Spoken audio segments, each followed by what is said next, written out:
मेरी आत्मा को शांति नहीं मिलेगी मंगराजू।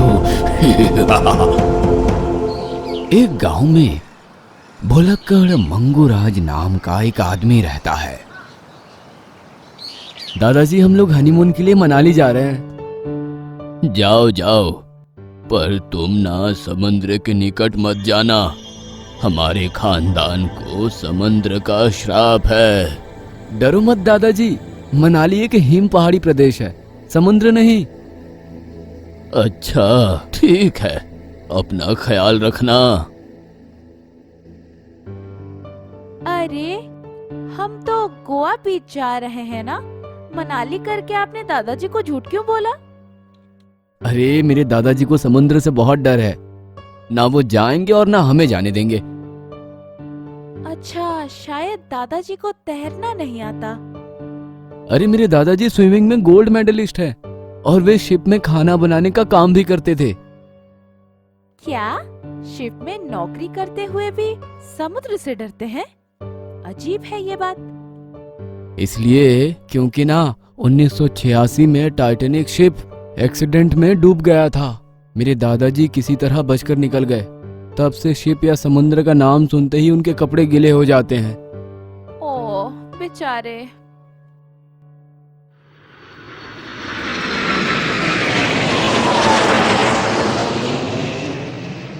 ऐसा कहते हुए दोनों हनीमून पर चले जाते हैं। दादा की बात ना सुनते हुए दोनों समुद्र के बीच में जाकर मछलियों का शिकार करते हैं।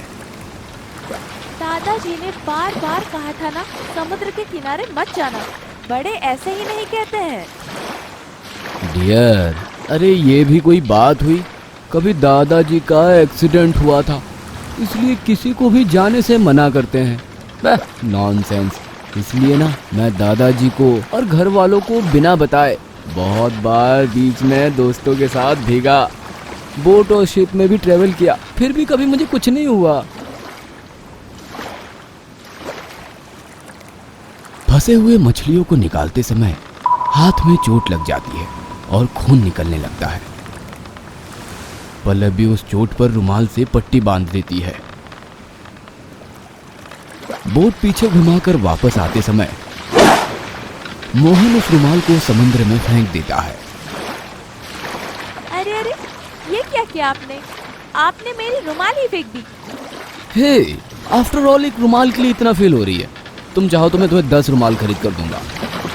रुमाल के लिए नहीं जी, उसमें तो मेरे लकी कॉइन्स बंधे हुए हैं।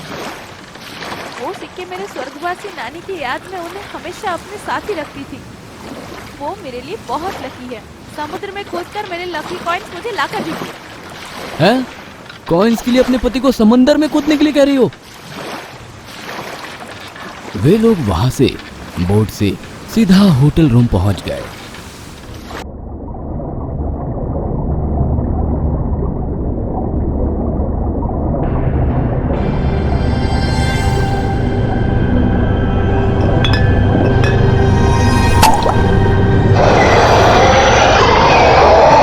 मंगराजू का खून, उसका खून।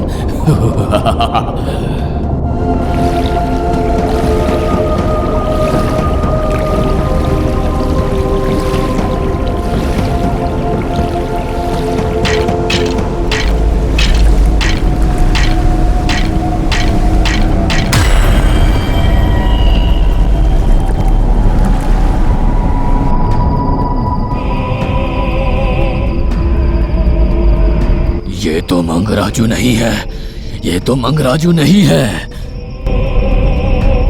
अगले दिन बहुत के डर से दोनों हनीमून छोड़कर वहां से भाग जाते हैं और गांव पहुंचकर जो कुछ हुआ वो दादाजी को बताते हैं।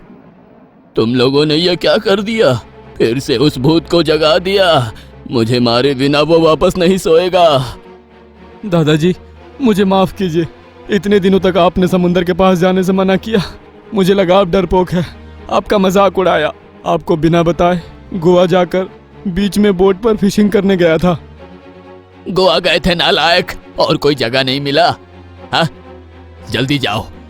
गांव के बाहर शमशान के पास एक पुराने बंगले में गोस्तानी बीजू नामक एक तांत्रिक है, उसे बुलाकर ले आओ। अरे जल्दी आना, नहीं तो वो भूत मुझे मार डालेगा। दादाजी के बताए हुए गोस्तानी बीजू तांत्रिक के पास जाकर जो कुछ हुआ था उसे बताकर उसे लेकर आता है।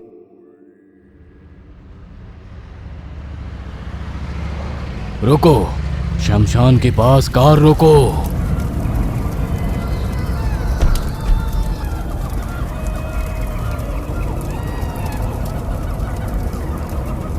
हाल ही में जली हुई चीते से अस्थियां निकालकर उसमें से कपाल निकालकर अपने थैले में डालता है और वहां से जाने लगता है। तांत्रिक आते ही मंगू राजू के छत के ऊपर उस कपाल को रखकर घर के चारों ओर उस राख की रक्षा रेखा खींचता है। मैंने तुम्हें उसी वक्त बताया था ना मंगराजू, अगर फिर से उस भूत को जगाए तो उससे तुम्हें बचाना मुश्किल है। हाँ, पर मेरे पोते की वजह से वह भूत फिर से जाग उठा। आपको किसी भी तरह मुझे बचाना होगा गोस्तानी तांत्रिक। अब तो एक ही रास्ता है, तुम्हारी तरह दिखने वाला कांच का पुतला बनाकर उसमें तुम्हारा खून लगाकर शव यात्रा करके उसकी समाधि बनानी होगी। मेरे जीते जी मेरी शव यात्रा निकालना होगा? हाँ, भूत को यकीन दिलाना होगा कि तुम मर गए हो, तब उसका बदला पूरा हो जाएगा और वो शून्य में मिल जाएगा। अगर इसके बाद भी वो भूत फिर से आ गया तो क्या होगा तांत्रिक? जलते हुए चीते से निकली हुई कपाल की शक्ति 7 दिनों तक रहती है। वो प्राण शक्ति बहुत शक्तिशाली है। राख की खींची हुई रक्षा लकीर को कोई भी चुड़ैल भूत पार नहीं कर सकता। इन 7 दिनों में तुम्हारे दादाजी की मृत्यु का सबको यकीन दिलाकर शव की अंतिम यात्रा करेंगे। मैं जाकर तुम्हारे दादाजी जैसे पुतले को बनाने की तैयारी करता हूं। आप लोग कोई भी उस लकीर को पार मत करना। गोस्तानी चला गया और अंधेरा हो जाता है। भूत रक्षा की रेखा पार करके घर में घुस नहीं पाया और वहीं खड़ा क्रोधित होकर देख रहा था। अरे कितने दिन इस लकीर के अंदर छुप कर मुझसे बचोगे? तुम्हें मार कर तुम्हारा खून पीकर मैं अपना बदला पूरा करूंगा। वो भूत मंगराजू का इंतजार कर रहा था कि कब वो लकीर से बाहर निकलेगा और कब वो उसे मारेगा। दादाजी, इस भूत की परेशानी क्या है? गोवा से बचकर निकले, अब वो भूत यहां भी पहुंच गया। आखिर कौन है ये भूत? आपको क्यों मारना चाहता है? उन दिनों मैं शिप में रसोई का काम करने के लिए भर्ती हुआ था। उस दिन मेरा शिप पर पहला दिन था।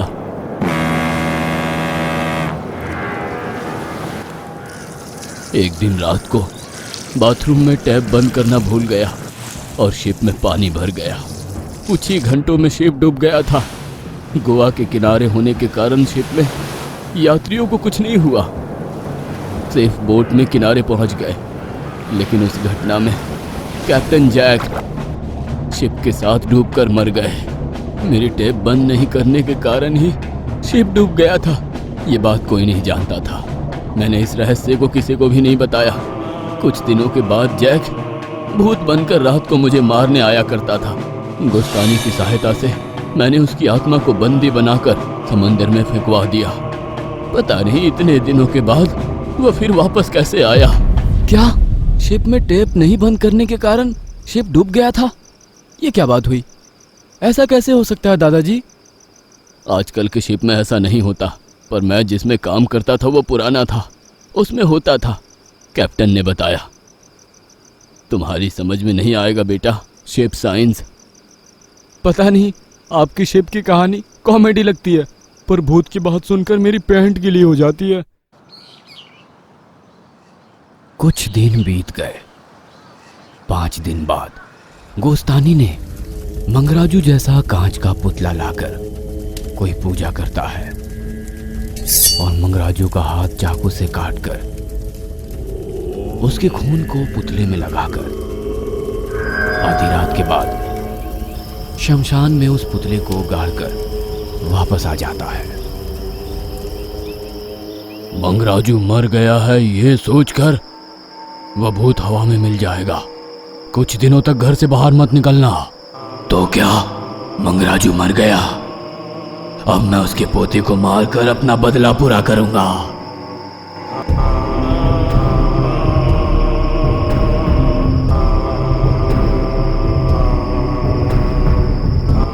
इतने में छत के ऊपर रखी हुई कपाल को एक गिद्ध लेकर उड़ जाता है।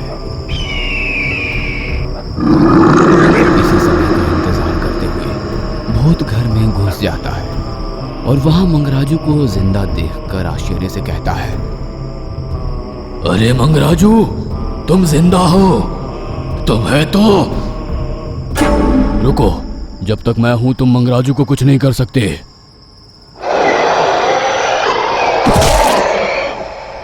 कैप्टन जी, मेरे दादाजी को छोड़ दीजिए।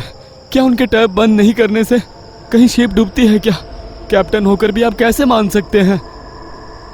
अरे फूल, क्या मैं तुम्हें इतना बेवकूफ दिखता हूं? टैप बंद नहीं करके पानी को वेस्ट करते हैं, इसलिए जो नए जॉब में होते थे उन्हें डराने के लिए ऐसा हमने किया था।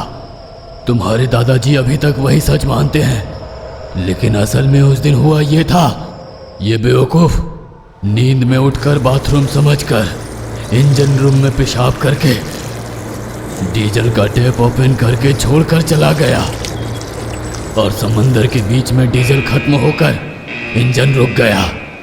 लहरों के तपेड़ों से इंजन जाकर एक बड़े से पत्थर से टकराया और उसमें छेद बन गया। उस आवाज से मेरी नींद खुल गई और मैंने देखा, मैंने शिप को बचाने की कोशिश की पर शिप डूब गया। सर, शिप के सारे यात्री तो बच गए, फिर आप कैसे नहीं बच पाए? अरे बेवकूफ, तुम जाते जाते उस इंजन रूम को बाहर से बंद करके चले गए थे। मैं अंदर सो रहा था, बाहर नहीं निकल पाने के कारण मर गया, सिर्फ तुम्हारी वजह से, सिर्फ तुम्हारी वजह से। इसलिए जान की कीमत सिर्फ जान। प्लीज, मेरे दादाजी से अनजाने में गलती हो गई, छोड़ दीजिए। पहली बार मेरी आत्मा को बंद करके समुद्र में फेंक दिया। जब उस बोतल पर मंगराजू के वंश का खून पड़ता, उस समय बोतल की रक्षा शक्ति खत्म होकर मैं बोतल से बाहर आ सकता था और आजाद हो सकता था। मेरी किस्मत अच्छी होने के कारण तुम्हारी भीगी हुई खून बोतल से लगी और मुझे मुक्ति मिल गई। इतने में घोस्तानी को होश आ जाता है और वो मंत्र जल के छींटे को भूत पर डालता है। वो आत्मा में बदलकर शीशे में घुस जाता है। इसके बाद शीशे को लेकर फिर से समुद्र में छोड़ दिया जाता है। उस आत्मा को बंदी क्यों बनाए? सीधा उसका नाश कर दीजिए, नहीं तो कैप्टन फिर से आ जाएगा। पानी में डूबकर जो मर जाते हैं उस व्यक्ति की आत्मा को हम नाश नहीं कर सकते। जब तक तुम्हारे दादाजी नहीं मर जाते तब तक उसकी आत्मा को शांति नहीं मिलेगी। तब तक कैप्टन को बंदी बनाकर ही रखना पड़ेगा। उसी की वजह से कैप्टन की मौत हुई, यह सोचकर मंगराजू बीमार पड़ जाता है और थोड़े दिनों में ही मर जाता है। उधर मंगराजू के मरते ही समंदर में शीशे में बंद कैप्टन की आत्मा बाहर निकलकर आकाश में हवा में मिल जाती है।